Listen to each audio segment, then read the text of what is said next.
Send. All right. Thank you everyone again for joining us, and let's go ahead and get started. Today we are joined by two great speakers, Brian Law, who is a biologist at Paynes Prairie Preserve State Park, which is going to be the subject of our talk, and Bubba Scales, who is a park volunteer, Friends of Paynes Prairie board member, and former owner of Wild Birds Unlimited, and leads several field trips for us at Alachua Audubon Society, are going to be talking about Paynes Prairie today with us and the uniqueness and restoration work that goes into managing such a great and local treasure to us all. So without further ado, I will go ahead and let Brian and Bubba take over.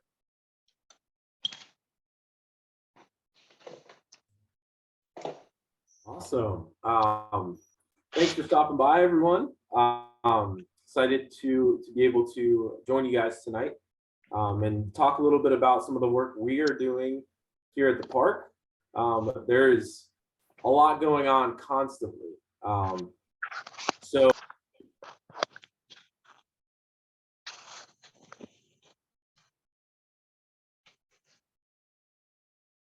Zach, we need to mute somebody. Do you see the name up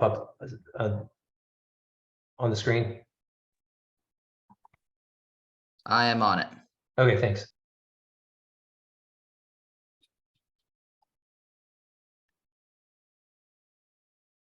And now it looks like Brian's muted himself. Yeah, Brian, somehow you got muted. There we go. We're good. All right. So as I was saying, we're gonna look at a couple different projects tonight that that park staff we're starting to dig into in a little more detail. We're starting to we have one that's already in progress, and then one that is a little bit more conceptual right now, but it tends to expand across a much larger scale, and it will be kind of an ongoing project. Hopefully the rest of the time I work at the park, and potentially thereafter once I move on. So some really cool stuff I'm excited to share with you guys tonight. Let me go ahead and get this PowerPoint started real quick.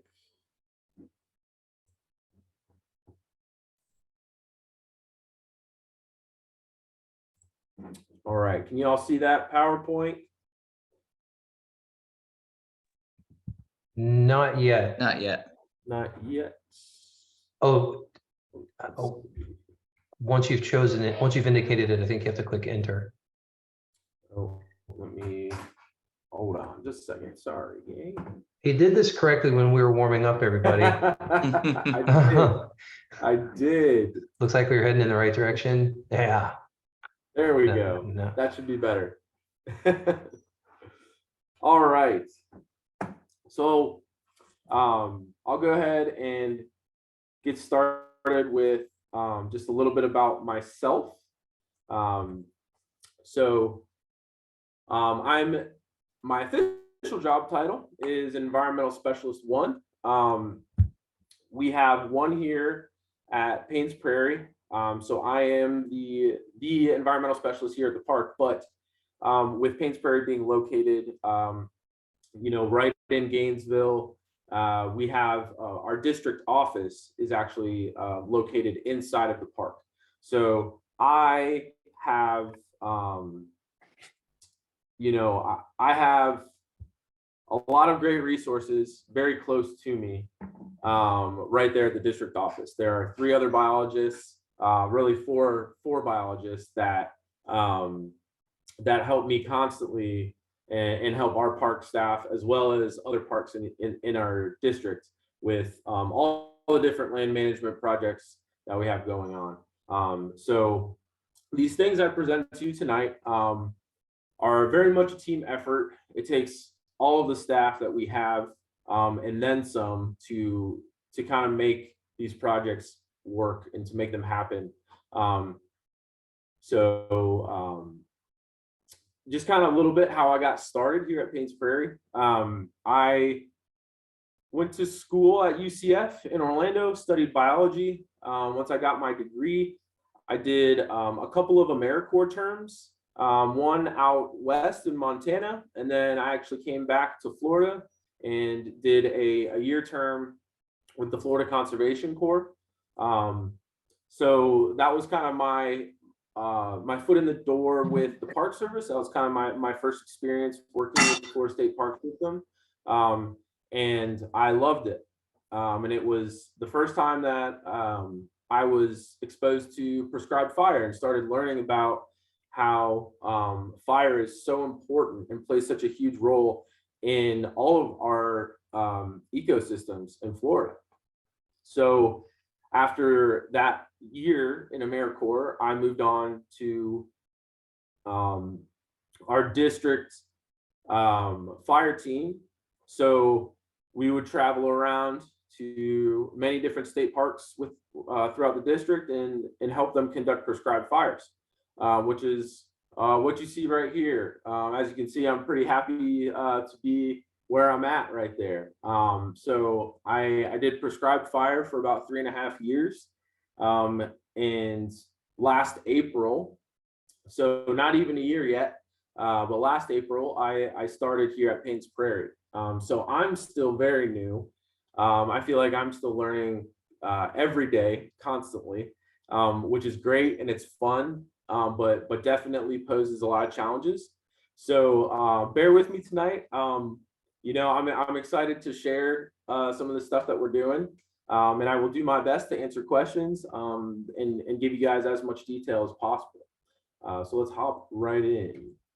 I'm going to start with this is the Florida State Park mission statement. So Florida Park Service, the mission of the Florida Park Service is to provide resource-based recreation while preserving, interpreting, and restoring natural and cultural resources. So as you can see, like the foundation of what we do is resource-based. All of the interpretation, the restoration, the recreation, it's all it's all based around our natural resources. The state parks, the state acquires land to preserve, to keep from being developed, to protect really unique and natural ecosystems, such as Paynes Prairie, the Prairie Basin, super unique ecosystem. So it's being preserved. It won't be developed. It's also being restored. So that's what we'll get into tonight. We have many different projects ongoing, but we'll hop into a couple of them here. So this is the beast. This is the park boundary. So everything you see in white here, that is the Paynes Prairie State Park boundary. 22,000 acres in total, and the basin itself. So what we see when we go out to the Lachua trailhead, to the boardwalk there, or if you go to the south, the main entrance of the park, to the visitor center there where the observation tower is, you're looking out over that vast expanse there that right now is almost entirely filled with water. That basin ecosystem is about 16,000 acres. And if you were to measure all the way to the west, across I-75, all the way to the longest point, the widest point across to the east, it would be over 6 miles. So that's why I call it the beast. A lot of land, but really unique, really cool areas. And some of the only wet prairie basin that we have in the state of Florida. So super unique ecosystem. We're going to start here. We're going to dive into the pasture restoration project that we have ongoing right now. So that'll be that red indicator to the north there.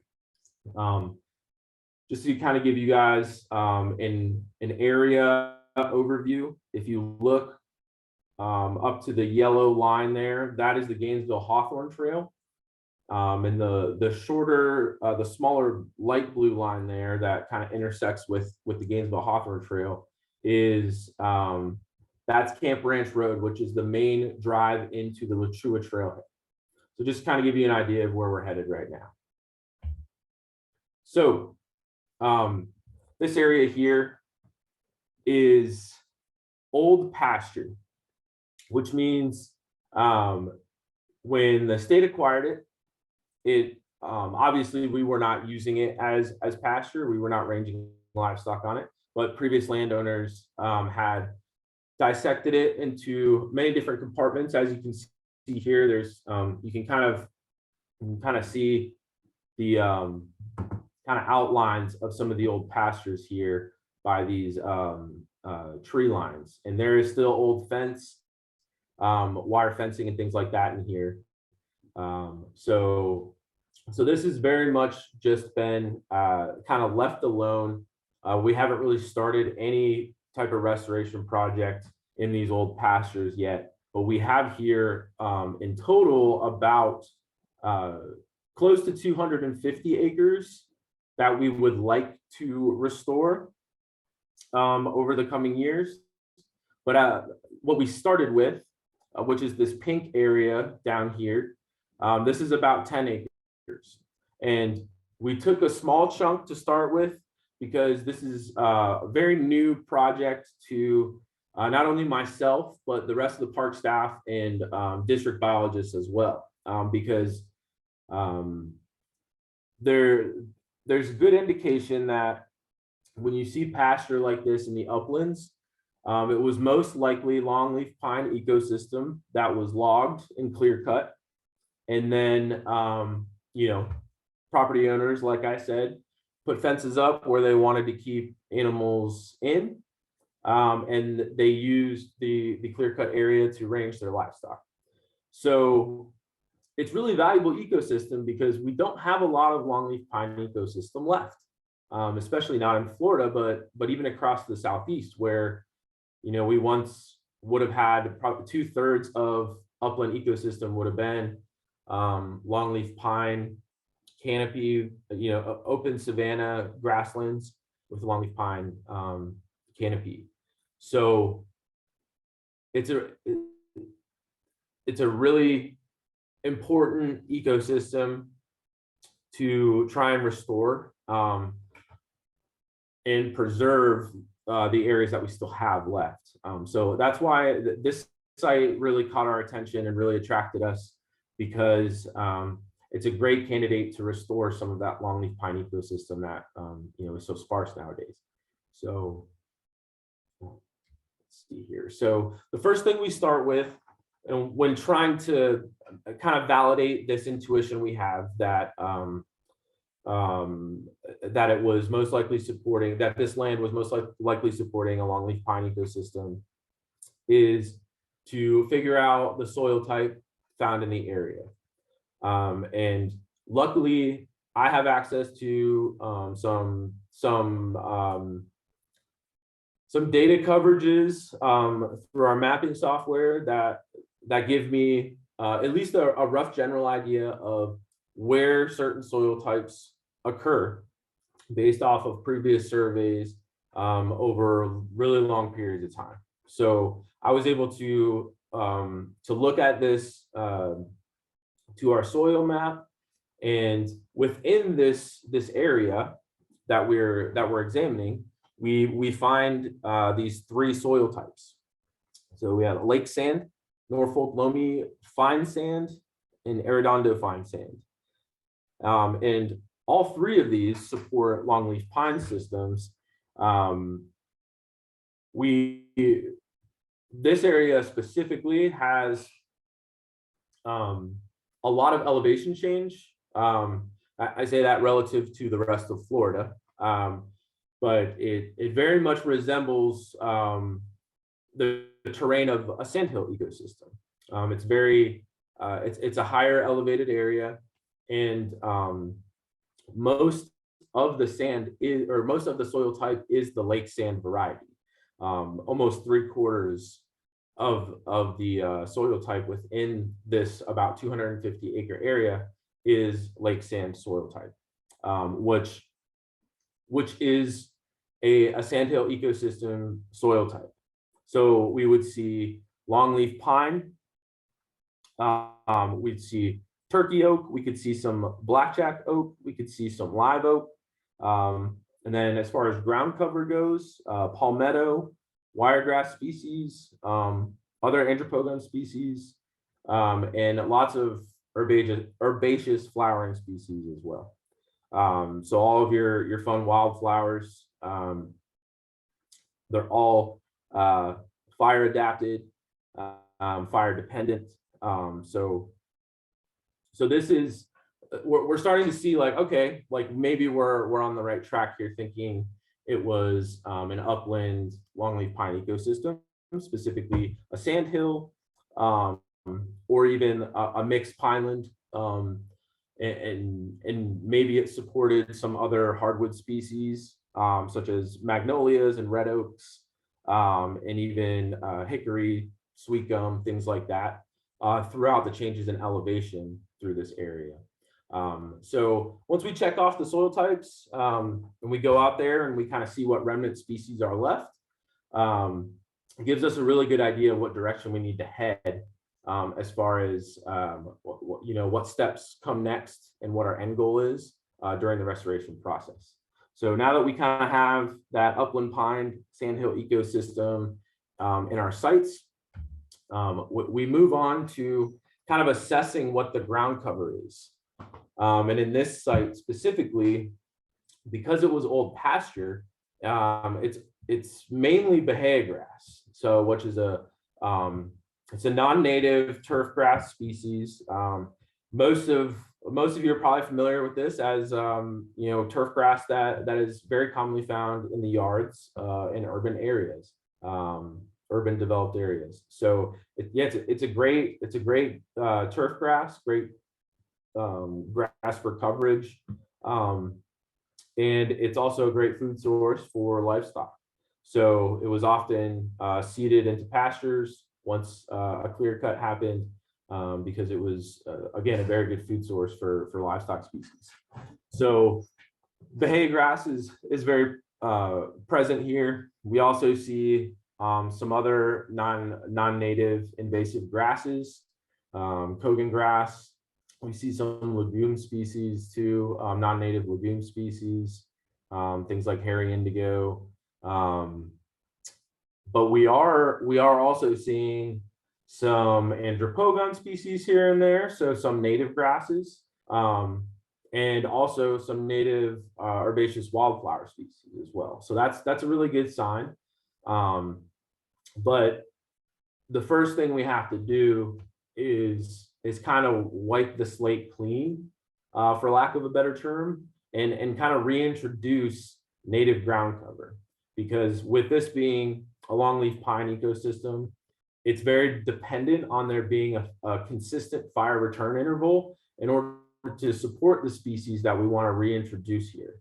So it's imperative that we get ground cover restored so that we can safely and effectively reintroduce fire into this ecosystem, because we can't really burn these fields, these old pastures, and except after a frost or a hard freeze, because the bahia grass and the other non-native ground cover that we see out there is not fire receptive during most months of the year, whereas a sandhill or upland pine ecosystem would be really available anytime for fire receptivity. So we start with ground cover restoration, and so in this small 10-acre chunk that we started with, we've already had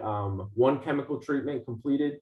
So that just kind of involves it's a contracted project because we don't have the resources or the man hours to chemically treat 10 acres in-house. It's very challenging for us. So we hire a third-party contractor to come in and conduct this work for us. And this project involves 2 full treatments. So one treatment happens during the summer, and we are scheduled to have the second and final treatment happen probably very soon, sometime in the early spring, probably within the next 4 to 6 weeks. I would imagine we'll have them come back out and do a second treatment. And the reason we do this is because fire alone will not get rid of the species that we're trying to eliminate, that we're trying to move out to make room for the reintroduction of native species. So we have to kill what is not supposed to be there to start. And we also use fire as a tool during this process as well. And what we did is we conducted a prescribed fire just earlier this month, last month, sorry, early January. So we're just, we're just about a month out from this prescribed fire that we conducted out there. And the idea of burning in between your chemical treatments, we're hoping, is that it makes the second chemical treatment even more effective by removing a lot of the biomass out of the way with the fire, so that when we do our chemical application again, we get even better coverage and even better kill, basically, on the Bahia grass and other species that we're trying to target. So we're kind of using multiple tools here to try and be as effective as possible. So and this will continue to burn this ecosystem before and after these chemical treatments, because as I said, as long as we get a frost every year, we can burn these pastures every winter, which is only going to help those fire dependent species that are there continue to expand out throughout this restoration area. So we'll have that second chemical treatment this spring, and this is kind of meanwhile, we have been trying to acquire seed so that we have the ability to we have the resources we need to put back into this ecosystem. So we did a seed harvest just recently in the fall at a different state park that has a lot of really healthy sandhill ecosystem, and we helped them conduct prescribed fires earlier in the spring last year through the summer, so that the wiregrass and other ground cover species would be seeding and would be available to harvest during the fall. So we were able to complete that aspect of the project, which is a big one, because the timing of these chemical treatments and the fire doesn't really matter if we don't have something else put back into the ground. So it's kind of it's imperative that we're prepared, preparing ourselves with a seed bank to put back into the ground here once we effectively clear out the non-native ground cover. And I included this picture here. This is just a sandhill ecosystem located at Mike Ross Goldhead Goldhead State Park. Sorry, and this is where we pulled that seed from. So our kind of end goal, our target, would absolutely look something like this, of what you see here in this picture. We may, in certain areas, see a more diverse hardwood canopy, just based off of the elevation and the soil types in certain areas. But for the most part, we can hope at least that about 3/4 of our target restoration zone is going to look very close to what you see here in this picture. But that also involves us, after the ground cover is restored, to come back and plant longleaf pine. back in this area. So once we have once we see progress with native ground cover establishing and propagating throughout the zone after the seeding, we will continue to burn. And once we're confident that the ground cover is going to be able to continue to spread and outcompete the last, the last little bits of non-native populations that are, just inevitably going to still be out there, we will come back and plant longleaf pine throughout the zone. So, but that could be, another 2 to 3 years out from where we're at right now. So, and then you're looking at, anywhere from 10 to 30 years to actually have an established pine canopy. So this takes a very long time to get from where we're at now to, which is, this right here, to what we see here. We're talking decades, but it starts with what we're doing right now on the ground. So it's super exciting for us. And it's new for myself and for a lot of us here on staff, but I think it's in a really important area too, because we have the Gainesville Hawthorne Trail that passes right next to this treatment area. And some of you may have seen, if you've been out there on the Gainesville Hawthorne Trail since, the 7th of January, you would have seen the area that we burned. And so if you can imagine, in 5, 10 to 15 years, we start seeing, a sandhill ecosystem start establishing itself. I think that would be a really cool interpretive opportunity for us as a park to continue to explain, the importance of prescribed fire, and mainly just to highlight these really unique ecosystems that we don't really see a whole lot anymore because of the development, increased development over the years. And like a lot of those areas are the first to be developed because they're higher elevation, they have great soil drainage, so they're not in flood areas. So these sandhill and upland pine ecosystems are some of the first ones to go. So really cool opportunity for us, and super excited about it. And a benefit to that is we hope to see these guys out there, more of them at least. We absolutely we see a really large population of migratory sandhill cranes come through, and we definitely have a resident population as well. But we have heard quail out in this area a handful of times.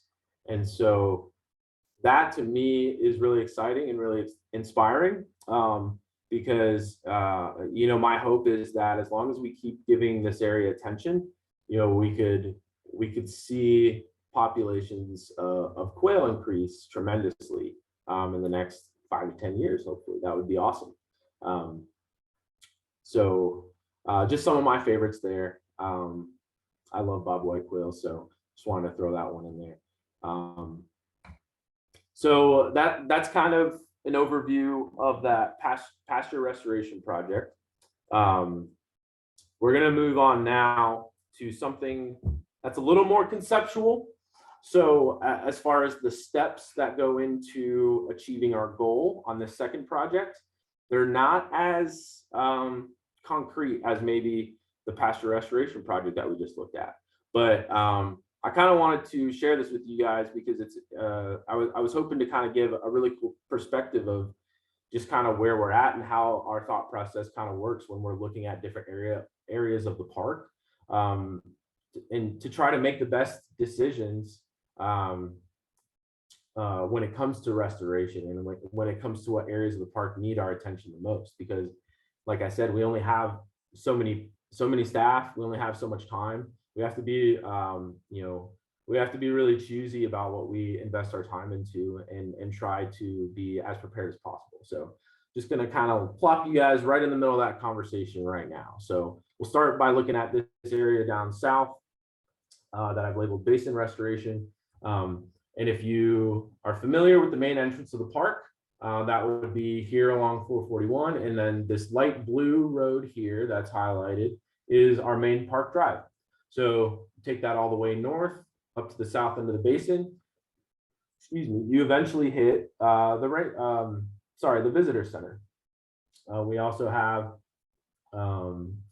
if you're familiar with our trail system, you drive past, the Chicala trailhead, and you'll eventually reach the Jackson Gap Spur, and that will bring you up to the visitor center. So we're looking right behind the visitor center right now. So this is a 1949 aerial picture of this exact area of the park. So if you kind of look, can you guys see my cursor when I'm moving around on here? Yeah, okay, great, that's awesome. So we would kind of see our visitor center is kind of somewhere down in here. And as you see, so much of this land was divided up into pasture and it was grazed. And a lot of the basin itself was divided up. And the dikes that were built were built to divert water away to create more rangeland for livestock. So that was really the primary use of the prairie basin for a very long time. So what I kind of want to highlight here is where we see this red line. I'm kind of denoting the basin edge. So if you think of the Paynes Prairie Basin, we're kind of looking at a really shallow bowl. So this the rim of the basin is kind of denoted here in this red line, and that's where we see on the elevation mapping where we see kind of like an accelerated increase in elevation. So we're kind of coming up towards the higher edge of that bowl. So if you think of a basin holding water, the red line is when it's full.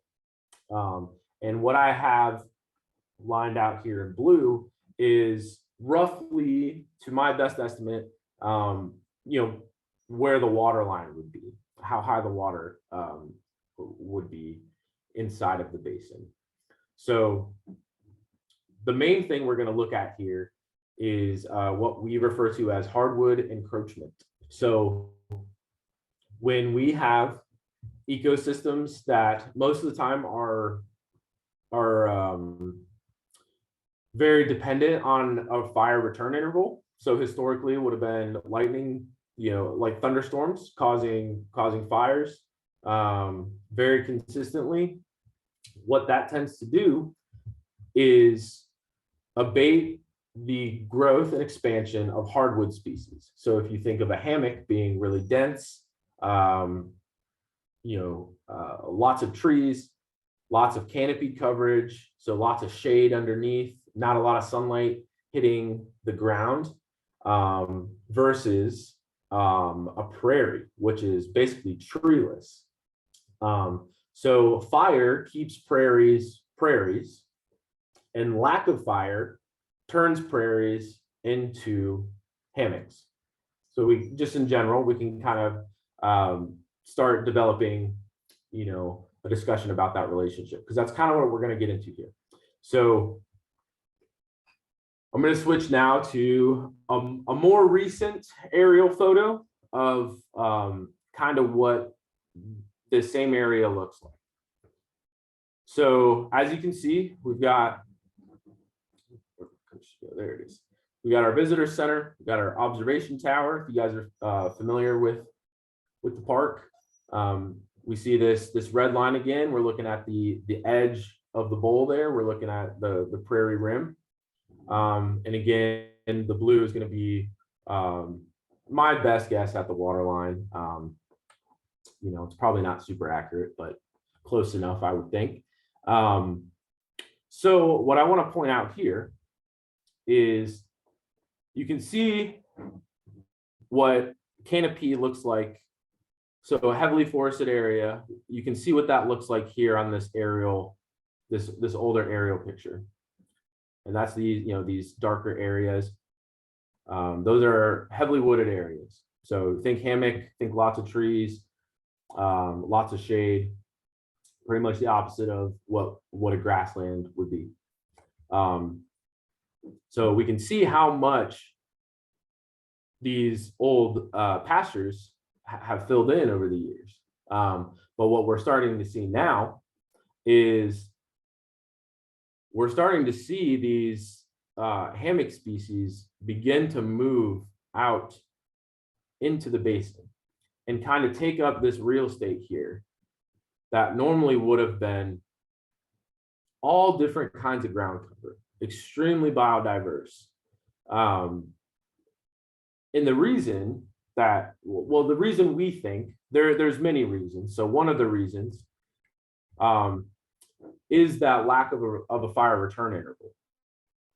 And so without fire slowing down the growth and spread of these shrubby species and these tree species, these hardwood tree species, they're beginning to just creep out into that dry area in between the rim and the water line. So historically, we would see these water levels would fluctuate absolutely over time. So this blue line may creep closer to the rim, and it may actually pull back, and it would absolutely do that in cycles, really long cycles over large periods of time. But the relationship between water and fire in this ecosystem is such that this area here between the rim of the bowl and the water line would have received fire basically as consistently as possible based on how high that water line was. So this area of real estate in between has not been receiving fire. So right now, what we're seeing is when we have really high water levels, which absolutely happens, we get hurricanes, we get tropical storms, we get some really wet months sometimes. When that water level raises, it's a great controller of hardwood growth. So not a lot of trees like to be submerged in water. Some of them can handle it for short periods of time, but for the most part, if trees, obviously there are some exceptions to that, but for the most part, these trees do not like to be submerged. Brian, can I interject something here? Because you're getting into a topic that I actually had some something to discuss about the yellow-breasted chat situation. Is it a good moment? Yeah, absolutely. Please do. What Brian's talking about right now with this give and take between the water levels and the growth of hardwoods, as exactly since these zones, this zone and zones around the prairie have been flooded since Irma in 2017. Irma 2017, 2016, 17, 18. So, yeah. Anyway, basically we've been mostly flooded in these areas since then, and that has killed back a lot of the hardwood, or slowed a lot of the hardwood growth in these areas down. And so now that the water has begun to retract towards the middle of the prairie a little bit more, what is in these zones at the moment is some really early successional low lying stuff that's very thick and diverse. It also has a lot of rubus or blackberry in it. And those situations have set up perfectly, habitat has set up just about perfectly for yellow-breasted chat, which is a really opportunistic and marauding species that will breed in areas like this while they're there and then move far away, not to be seen again until these conditions return to the prairie. So this is a condition that exists right now that is favoring at least one unusual and highly sought species of bird.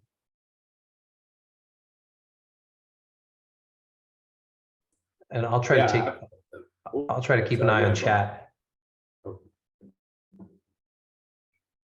Yeah, absolutely. So, we're talking about a cycle that takes a really long time.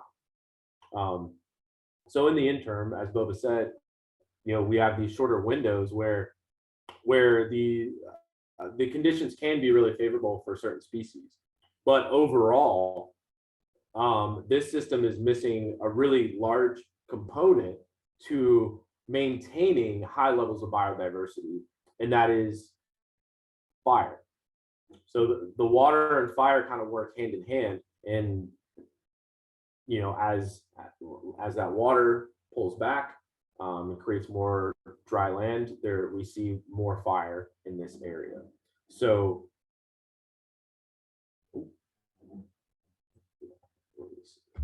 there we go.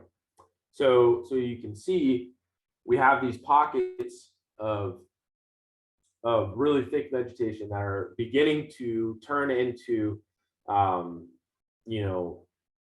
basically just a shorter hammock than the surrounding area here, just outside of the rim of the basin. And so what we're going to end up seeing over time is without that immediate reset that fire offers, the water levels are going to start revealing basically like a more area for these species to encroach out to, thus creating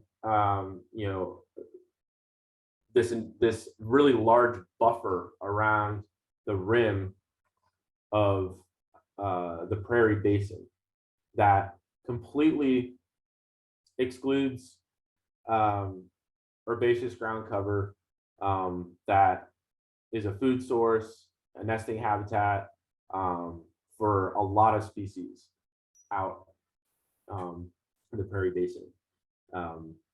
So what we're kind of wrestling with this right now as a staff, I would say, to be honest. It's there's been challenges with introducing fire into the prairie ecosystem for a while now.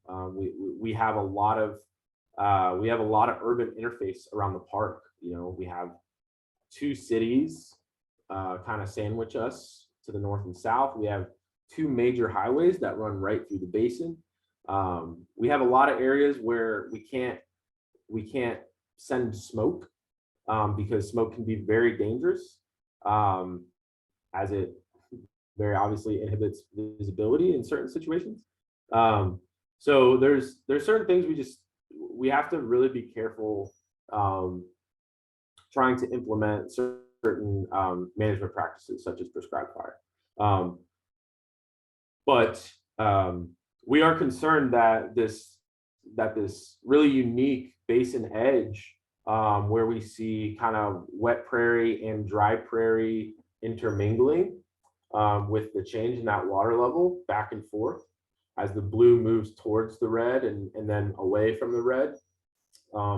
It's a really unique and really biodiverse area of the basin that is beginning to pretty rapidly diminish all the way around the edge of the basin, because it's missing a large factor in that it's not receiving any fire. So we have other ways that we can mitigate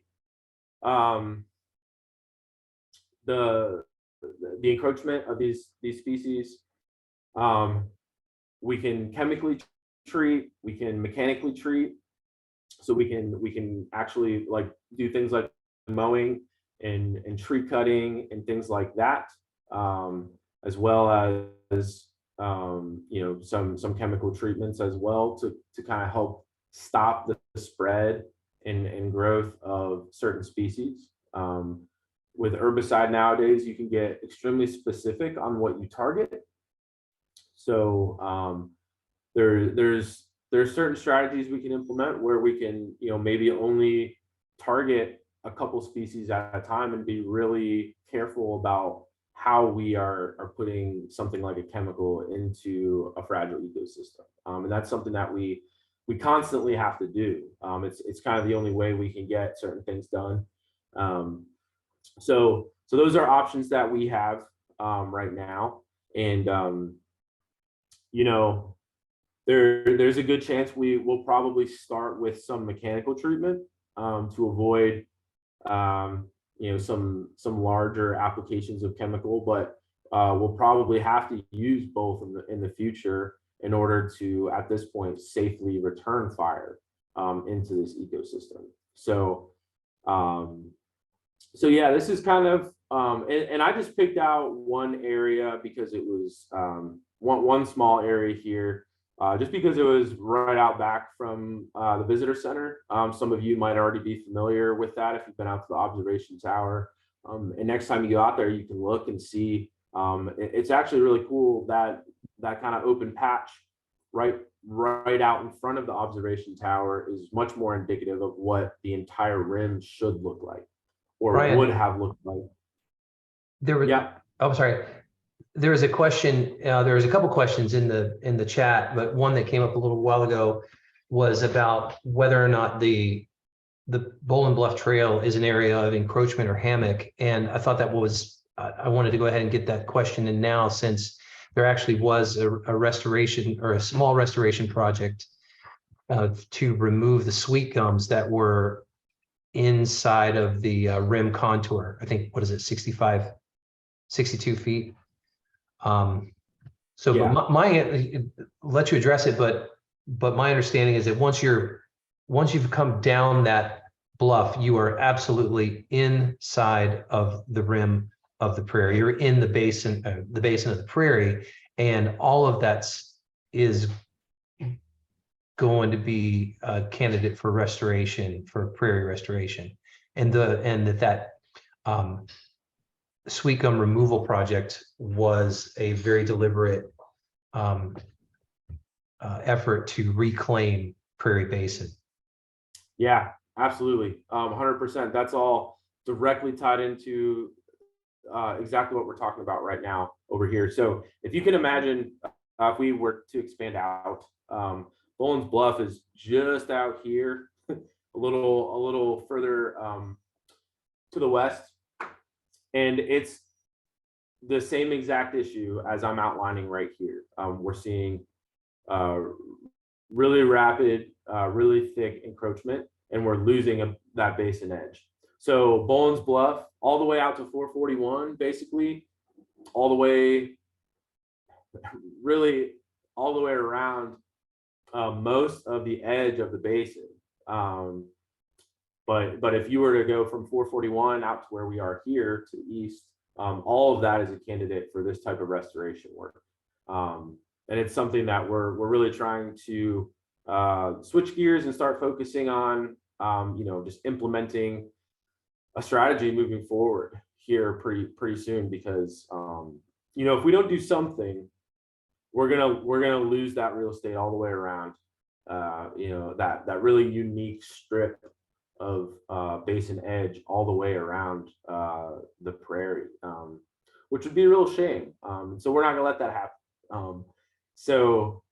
But yeah, sweet gums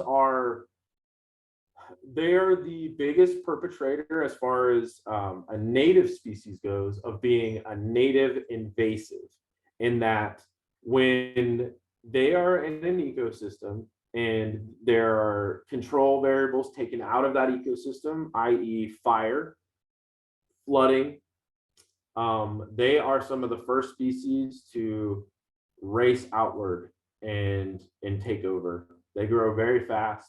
They have a really high germination rate, which it's great. They're a really cool tree. But when certain aspects are taken out of the balance of an ecosystem, certain species grow faster than others, and so those ones usually tend to take over available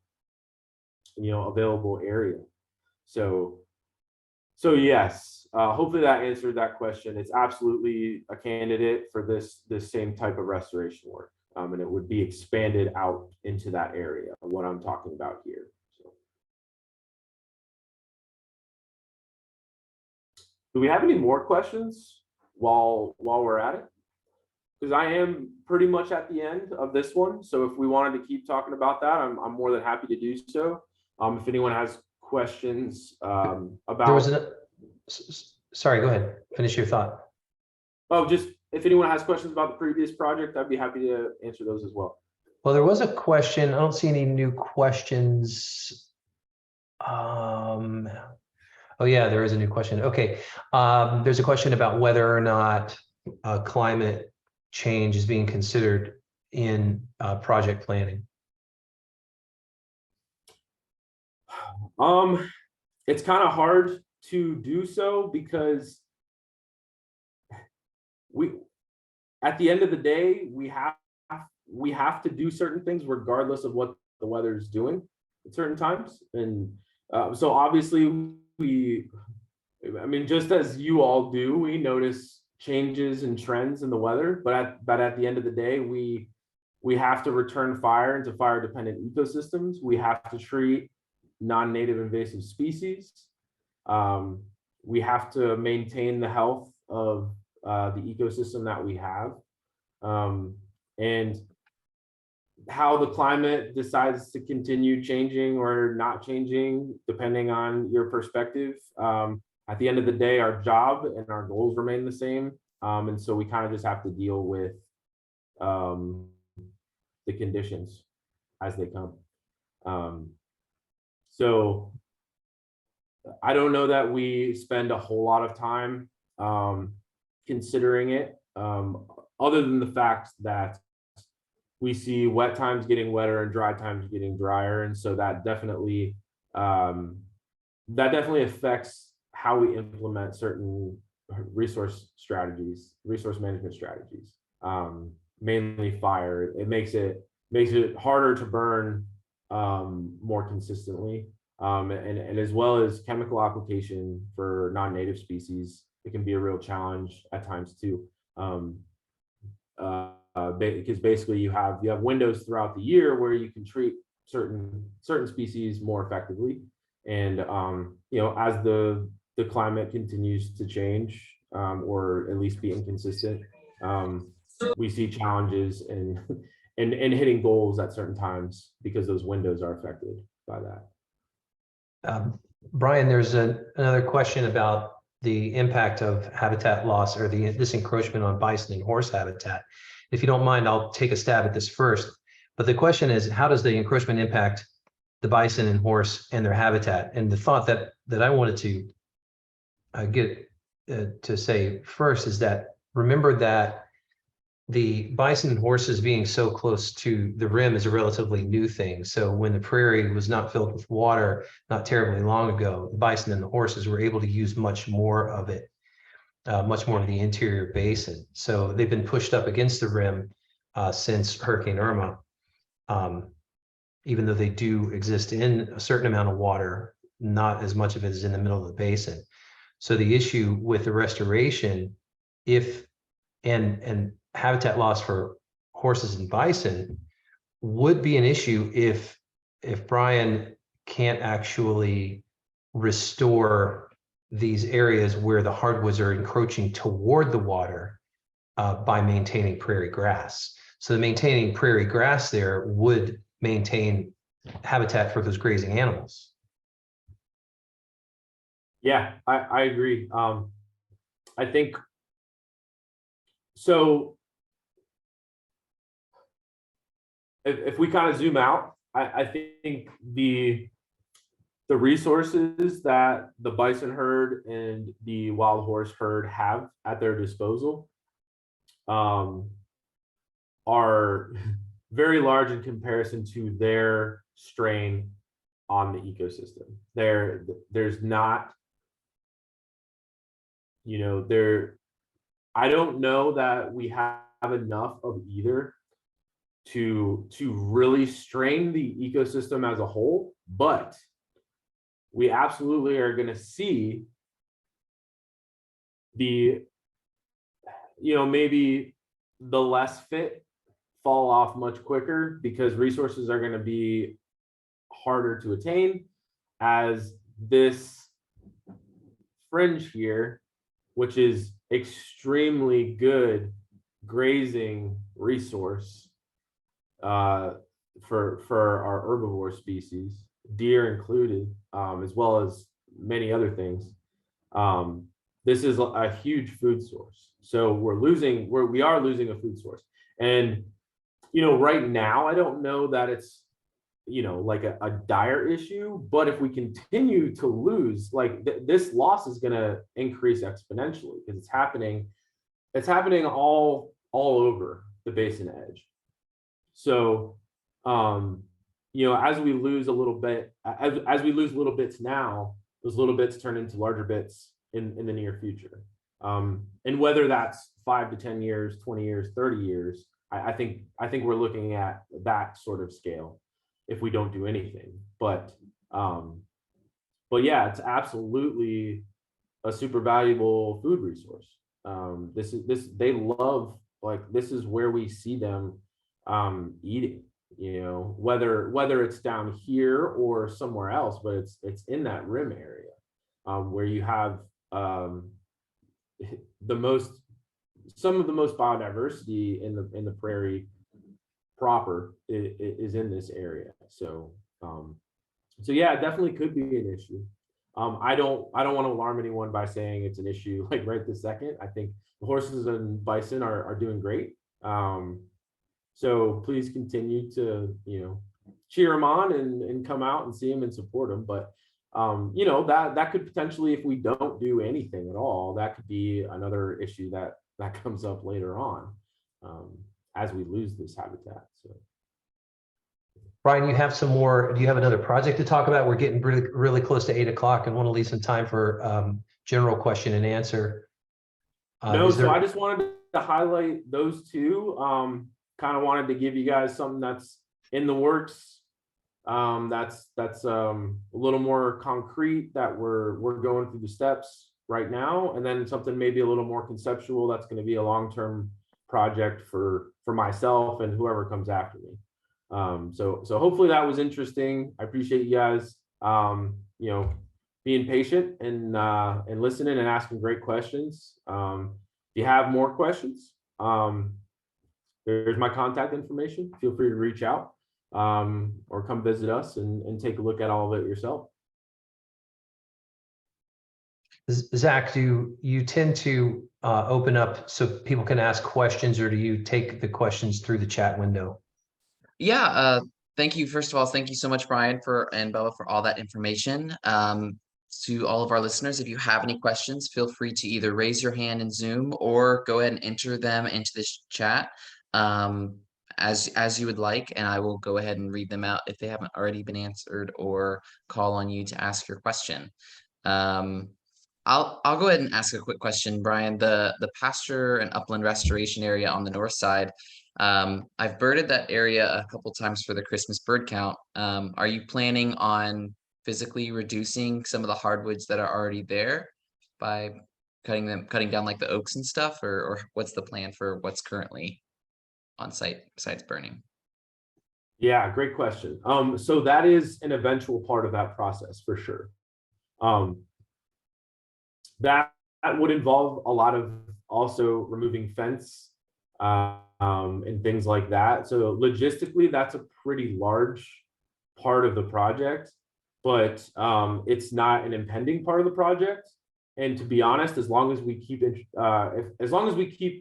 fire on a consistent interval in that ecosystem, the encroachment up there will not get worse. We're allowing fire to do its job. We're allowing the open canopy to remain open, and we're not giving hardwoods a chance to continue to creep out into those pastures.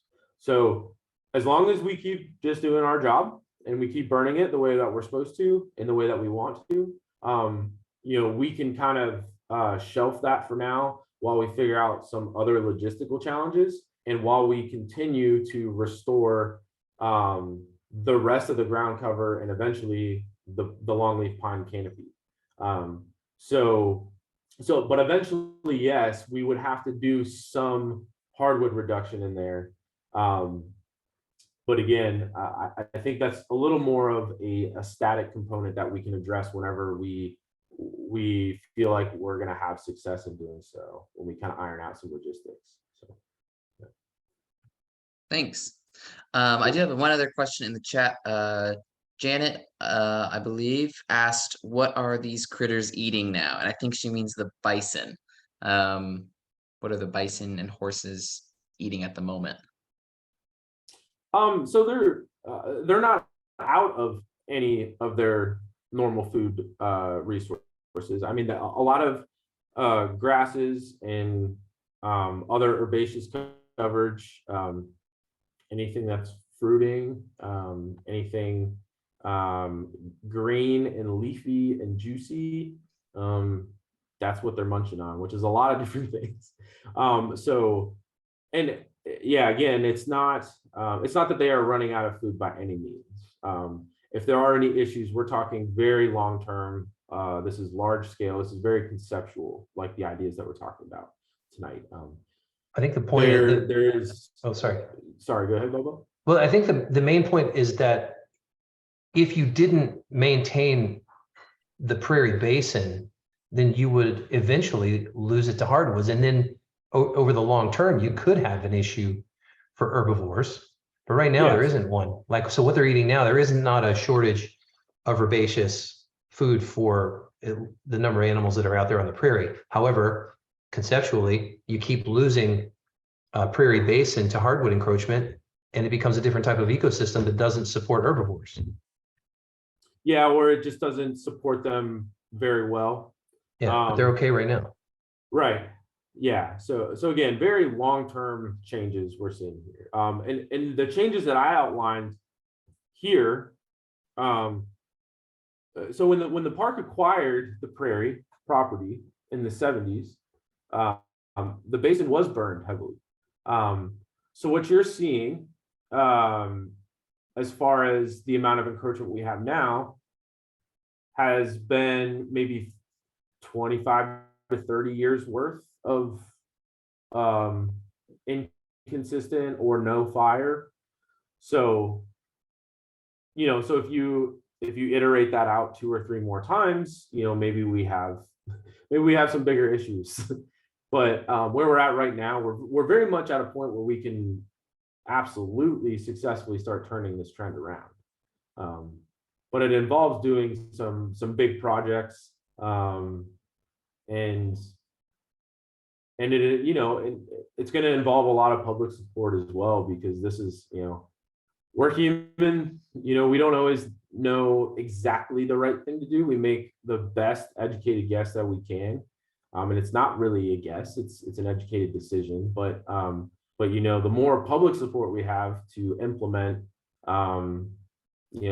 the strategies and practices that need to happen, the more successful we're going to be. So it's kind of why I wanted to include you guys in that discussion tonight too. I think it's really important that people know where we're at. Excellent.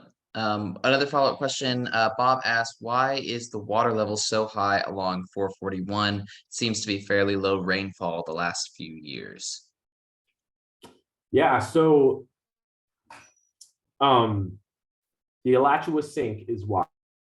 So obviously, so a spring is the aquifer pushing water up through the limestone up into rivers and streams, and back out into our external water cycle. Whereas a sink is the opposite of that, where surface water is flowing down into the aquifer through passages in the lime rock and rock bed there. So basically, the point in saying that is it's very dependent. The basin ecosystem is absolutely it's sensitive to rainfall, but it's also very sensitive to overall aquifer levels and aquifer behavior and health. So you might see the aquifer cycle changing or not changing kind of separately from what we see in our external water cycle on the surface. Obviously, like I said, they're linked, but you know, with that sink being directly tied to the aquifer, that's the bigger component in as far as how much water the basin itself is going to hold. We lost a lot. We lost a lot of water starting about this time last year, but then we did have a couple of major rain events that filled it back up, and starting in June. And I think if as days get longer and the heat gets on it, and if the rain doesn't come, if we don't start getting major rain events, then we're going to see the same sort of thing happen again this year that happened last year, and that is rapid decrease in water levels, March, April, and May. Right. I think people are also seeing a lot of water right now along 441. So there's this visual impact of a great deal of water, because the freezes knocked the hyacinth way back.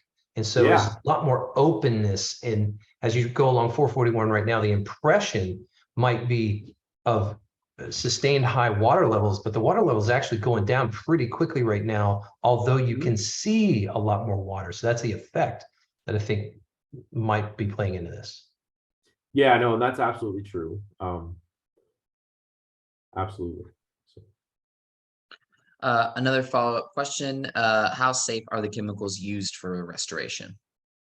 Not for So drinking. all of the chemicals that we use, we have water safe chemicals that we use in specific ecosystems. So they do not affect the surface tension of the water or things like that, and they're very specific in how they target plant species, in that they're really only effective as a toxin in a really specific way to really specific species, if that makes sense. So over time, obviously, chemical companies are constantly refining these compounds and have been able to produce products that are aquatic safe. So they have an aquatic safe label.